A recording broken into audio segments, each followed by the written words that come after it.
narito na naman tayo para sa isang napaka-sweet at nakakakilig na love story nila Kalingap Edu at Ate Viancy. Ulat mo ay aking makilala. Para sa pagpapatuloy na ating love story ay ginanap nga ang birthday party ni Ate Viancy na talagang pinakahihintay ng lahat ng kanilang mga supporters at mga viewers. Dahil napakarami nga ang nagpunta sa birthday ni Ate Viancy, marami kanyang mga supporters ang dumalo sa kanyang birthday para lamang masaksihan ang mga sinuot niya, kung ano ba ang mangyari sa kanyang birthday at mga pasabog ng Kalingap team sa kanyang kaarawan. At dahil nga dito, nakita natin ang mga talento ng Kalingap Boys dahil sumayaw sila at naghanda sila ng isang special number para kay Ate Viancy. At ito na nga ang mga nangyari na talagang na-enjoy ng mga bisita, lalong-lalo na si Ate Viancy.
Bagay na bagay talaga si Ate Viancy at Kalingap Edu dahil alam naman natin na si Ate Viancy ay mahilig sumayaw at magaling siya dito. Ngayon naman nakikita natin na meron din palang ibubuga si Kalingap Edu pagdating sa sayawan. Magaling pala siyang sumayaw, lalong-lalo na din ang buong Kalingap team. Sobrang na-enjoy talaga ng mga bisita ang kanilang performance dahil nga minsan lamang ito mangyari. Palagi kasi silang mga nasa pag-i-scout at minsan lamang sila nagkaroon ng mga ganitong kasiyahan na talagang mailalabas nila ang kanilang mga talento.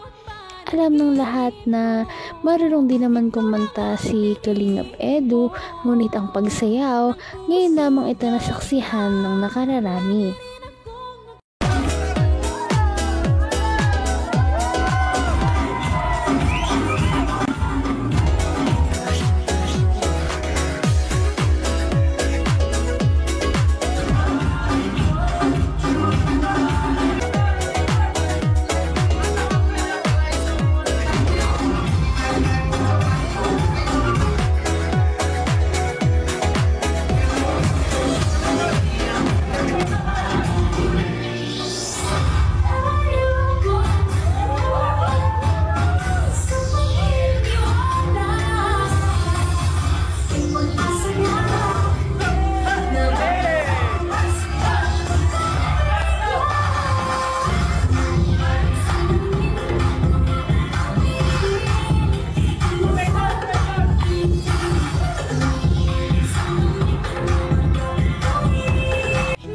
Naman akalain na hindi ko rin inaasa. Abot tenga ang ngiti ni Ate Viancy sa kanyang mga nasasaksihan. Sobrang nag-enjoy talaga siya sa kanyang birthday. Napakalaki na nga ng nagastos ng buong Kalingap team dito sa tulong ng kanilang mga sponsors na talagang nagmamahal kay Ate Viancy sa mga special intermissions ng Kalingap, sa mga pagkain, sa host, sa mismong pagpaplano ng event. Sobrang engrande talaga. Parang lahat ay talagang enjoyin mo at walang mga moments na hindi nakakatuwa. Kaya siguradong hindi ito makakalimutan ni Ate Fiancé. Sobrang magiging memorable ang kanyang 17th birthday party. Paano pa kaya sa mga susunod niyang birthday dahil malapit na nga siyang magdibu, malapit na siyang mag-18.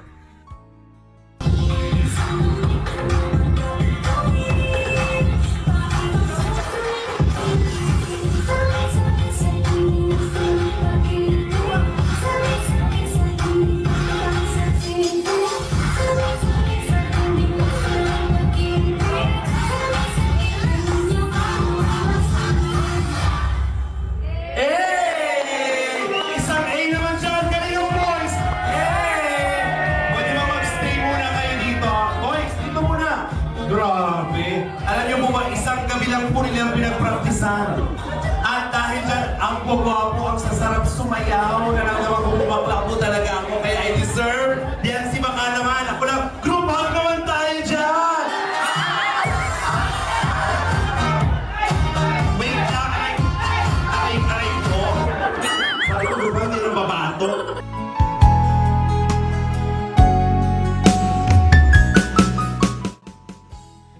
Humanga ang mga manonood at mga bisita na pumunta noong araw na yon. Karamihan pa naman doon ay mga vloggers na talagang dinaya si Ate Fiancé para lamang makadalos sa kanyang birthday kahit galing pa ito sa ibang lalawigan. Nakakatuwa na ganito karami ang nagmamahal kay Ate Fiancé at ito ay nagsimula lamang sa pagdiskubre sa kanya ng Kalingap Team. Kung wala ang Kalingap Team ay hindi talaga mangyayari ito sa kanyang buhay. Kaya naman lahat ay masayang masaya sa naabot ni Fiancé ngayon at natutuwa sa kanyang kinalalagyan. At nakakatuwa din dahil hindi din talaga nagbabago si Ate Fiancé kahit gaano nakalayo ang kanyang nararating. Ng K-Boys. Yeah, your picture tayo. Thank you very much. One more. 1, 2, 3. Waki, waki. 1, 2, 3. Hey. Thank you very much. Ayan, hindi na all be seated. Maaari na po tayong magsiupo. Ayan, ka-Edu and Yancy, pwede na tayong umupo. Na-enjoy mo ba? Ang saya. Sana si Fiancé may performance din. Gusto niyo ba makita sumayo si Fiancé? O, mamaya, tingnan natin. Okay. And syempre, since you are celebrating your 17th birthday, hindi pa actually debut, 18 pag 18 years old pa, pero dahil ang daming nagmamahal sa'yo, meron na agad tayong pa-pre-debut na celebration. And syempre, in every celebration kagaya nito, hindi nawawala ang iba't ibang mga church. Hindi ka rin nag-anilangan pa. Ikaw at ako'y Marami pa tayong abangan sa mga ka-excite at mga sobrang nakakatuwang nangyari sa birthday ni Ate Fiancé. Samahan niyo kami na i-recap ang mga nangyari sa kanyang birthday sa ating mga susunod na video. Marami pa ang mga nangyaring nakakakilig, katatawanan at talagang magpapaiyak sa inyo. Kaya naman sana ito ay inyong abangan sa ating mga susunod na video at ito ay sobrang magpapasaya sa ating mga supporters. Marami pa kayong mapapanood na mga pasabog sa birthday ni Ate Fiancé. kamay na kita mahal.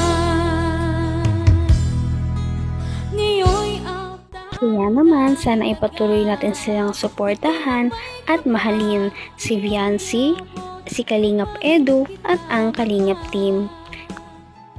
Yan lamang at maraming salamat sa panonood. Abangan natin kung magkakatuluyan ba talaga si Kalingap Edu at Fiancé. Hanggang sa muli. Bye! ngayon'y abot